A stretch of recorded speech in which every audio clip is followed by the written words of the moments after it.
Welcome to Comet very own Roundtable Recap, where we tell you what happened last month and tell you what's going to happen next month. I'm Brian Williams, I'm Kellen Sloan. and now let's get started.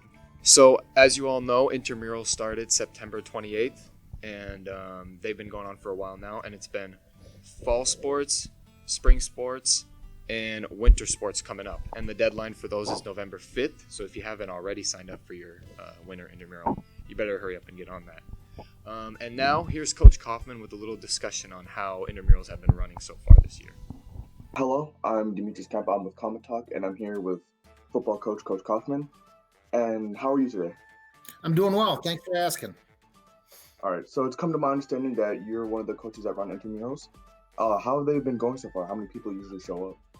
Well, we had the first session was 3 weeks long, and we had in the fall we had football, we had soccer, we had cheerleading, and we had swimming, and the girls swimming, and it went great. We had approximately 70 to 80 kids each day. And between the two cohorts, we had about 160 kids from 7 through 12 involved, which was pretty cool. And I didn't get to see personally the other sports, what they had for numbers, but I know that everybody that went said it was a great experience, and it was great just to get back to some organized athletics again. And was that about what you were expecting, or was that like a lot more than what you were expecting with like the restrictions that are going on right now? Well, I was excited to see so many people go out. Actually, I think that for my sport individually, I think that we have a lot of buzz right now after going to the state championship last year, and that I think we probably would have had more had we not been dealing with COVID. And it was just great to get back together and be able to do something organized. And so how does intramurals differ from regular practices? Well, especially with the contact sports, it's completely different because we aren't allowed to have any contact whatsoever. Every time we used a bag, only one person was allowed to hit it, and then you had to sanitize it. With the footballs, we had to sanitize every chance we got a break. We required everybody to wear a mask, and whenever possible, we socially distanced. 6 feet apart. Still had the mask on. 12 feet apart, they could take their mask off. We had kids that needed to take mask breaks from time to time. There's no sharing of water bottles. Everything is, everything that we've come accustomed to over the past, however long we've had stuff has really changed. To be able to just how you have to really think about everything you do and how you have to have safety first with everything. We took away some of the aspects of the dangerous parts of sports by saying you couldn't have any contact, but at the same time, now we're worried about, two people touching the same football or two people touching the same bag and stuff like that. So it was a lot different, but at the same time, it was again, so much fun just to be back and be able to do something organized that we got over it very quickly. Mm-hmm. And so it sounds like a lot different than what we were used to before. So if you see restrictions like lessened in the future, how do you think intramurals will change? Well, I do believe that I think that the masks are going to be part of our future for quite some time. I would like to be able to get back to where we are less worried about, having close contact with one another and stuff like that. I would like to think that we'd be able to use more than one person use a bag. And, as long as you're being safe and sanitized, I don't think we're ever going to be able to use the same football for 2 hours straight without sanitizing it, or the same contact bag for 2 hours straight without sanitizing it. But it would be nice to get back to have some sort of normalcy where we are able to have a practice without really worrying about germs and stuff like that. Let's worry about the X's and O's and playing our sports rather than having to worry about the sanitizing stuff. Yeah. And should people that haven't tried the sport in the past be discouraged from joining it in the future, especially like now during intramurals? No, we actually, Coach Setch and I actually did it on all our Google Meets through phys ed classes, and we told people if you have ever thought about ever trying a sport, now is the time. Intramurals is this is the first chance we've had in 7 or 8 months to get out and be active and do stuff that you enjoy doing. I had several people come out and try the football this year for the first time ever, and some of them have said, "Hey, Coach, I'm a football player forever now." And then I've had some people come up and say, "Hey, Coach, thanks for giving me the opportunity to try it. It's just not for me." And it's no different with soccer or swimming or lacrosse or baseball or basketball or wrestling.